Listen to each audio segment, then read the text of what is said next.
હવે તો મોરે મોરો લેવાનો છે. અલી કૂતરે, તું કેટલોક સામે હતાઈ ને રે, કયે તો સામે આવી ને. અરે કુઈત્રી, તને ખબર છે તું કોનો વિરોધ કરે છે? કુઈત્રી, હવે તું માપ મારી છે.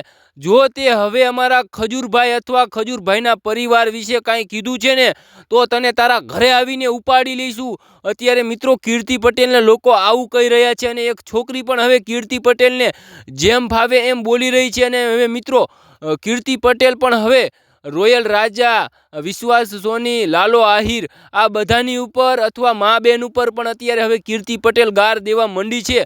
અને હવે મિત્રો લાલો આહિર એમ કહે છે કે કીર્તિ પટેલ થઈ જાય મોરે મોરો. અને કીર્તિ પટેલને લાલા આહિરે એમ કીધું હતું કે હું અમદાવાદની અંદર આવું છું. અને લાલો આહિર અમદાવાદની અંદર ગયો હતો અને ત્યાં જઈ અને લાઈવ કર્યું હતું, અને એની અંદર લાઈવની અંદર લોકેશન પણ આપ્યું હતું.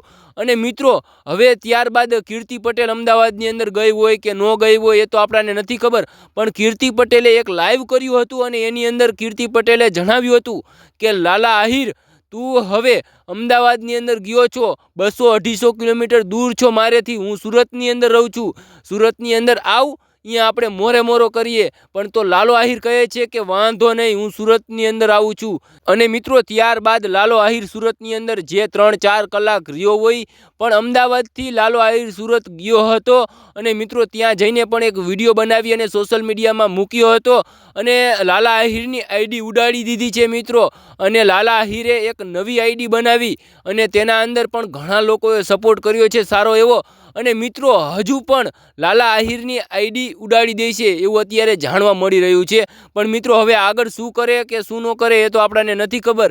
પણ મિત્રો હવે ઘણા બધા લોકો ખજૂરભાઈને, લાલા આહિરને સપોર્ટ કરી રહ્યા છે, અને ઘણા બધા લોકો કીર્તિ પટેલને સપોર્ટ કરી રહ્યા છે. પરંતુ મિત્રો હવે તમે કોને સપોર્ટ કરો છો એ કોમેન્ટની અંદર જરૂર જણાવજો. અને મિત્રો અમારી ચેનલની અંદર નવા આવ્યા હોય તો જરૂરથી એક સબસ્ક્રાઈબ કરી દેજો, અને લાઇક ન કરો તો ચાલશે, પણ કોમેન્ટની અંદર જય દ્વારકાધીશ જરૂરથી લખી દેજો.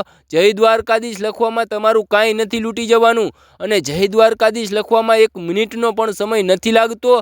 તો બને તો કોમેન્ટની અંદર જય દ્વારકાધીશ જરૂરથી લખી દેજો.